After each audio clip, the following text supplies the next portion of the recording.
All right, let's get into the final section, which is the key differences between contacting consumers and enterprises with the new TCPA laws. Now, this is a bombshell. So, unfortunately, there's really no simple exemption from TCPA requirements when making outbound calls or texts to businesses. They've closed that loophole. This is going to really hurt people who do business to business sales, especially if you're doing cold calling or cold texting as your primary method of filling your pipe.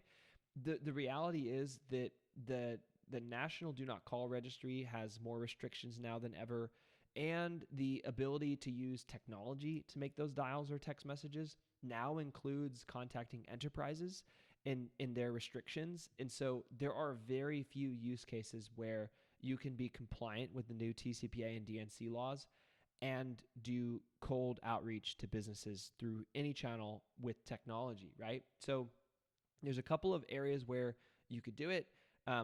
Honestly, our legal team thinks it's not worth it. And that's because the requirements to get prior express written consent is now really important if you're going to be contacting a business person. The only loophole that still exists is if you are manually dialing one at a time a business owner and they're not on the do not call registry. And you can confirm that this is a business landline and not used for personal use. So it's not a mixed use number. That's pretty much the only thing that our legal team thinks is now compliant with new TCPA laws. And no matter what list you have, it's going to be so hard to confirm that that phone number is in fact a landline and not a cell phone, and that that is not used for anything other than business. I'll give you a great example, right? So I get calls a lot on my cell phone number because that's what we list publicly as a phone number that you can use to contact my company. And the problem is that I use it for personal purposes too. How does the person calling me know that? How could they know that? They can't. And so if I'm using the phone number for my business and it's a landline and you call it, but I also use it for any personal use, you've now violated TCPA laws. And so it just feels like no matter what use case you have, it's so narrow and hard to prove before making the dial that it's probably not worth it anymore.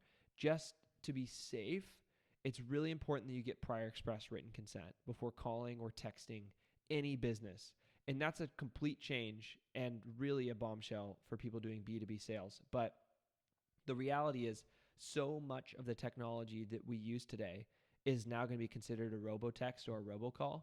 I'll give you a couple examples. If you're using any kind of agentic AI, LLM-based communication, like what Pitchit provides, that's no longer allowed if this person hasn't given you prior express written consent, even if they're a business. You can't do it.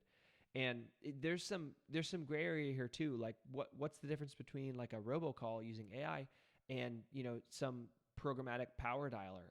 I'm not sure that there is a huge difference. They might consider that robodialing too. And it's because you're basically using technology to synthetically mimic human behavior at massive scale.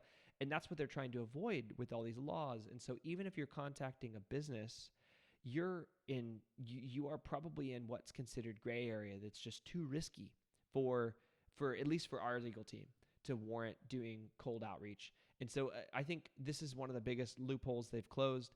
There's really no difference anymore between contacting a consumer and contacting an enterprise as far as TCPA laws are concerned. You basically can't use AI, you can't use robocalls or robotext, and you need prior express written consent if you're going to use that technology to contact these people. You've got to have really clear opt-out mechanisms, clear opt-in mechanisms, and follow all the rules in prior express written consent that we covered in the previous chapter. So unfortunately, people doing B2B sales, it did just get a lot harder for you. I don't know how you're going to use calls and texts anymore in your sequences. You're probably going to have to pile into email. And in the previous chapter, we talked about how even email is now getting more strict than ever before for using programmatic emailing for B2B purposes. And so it's just getting harder and harder, I think, without paying for advertising or doing conference sponsorships to get new leads if you're in B2B. But unfortunately, those are the rules.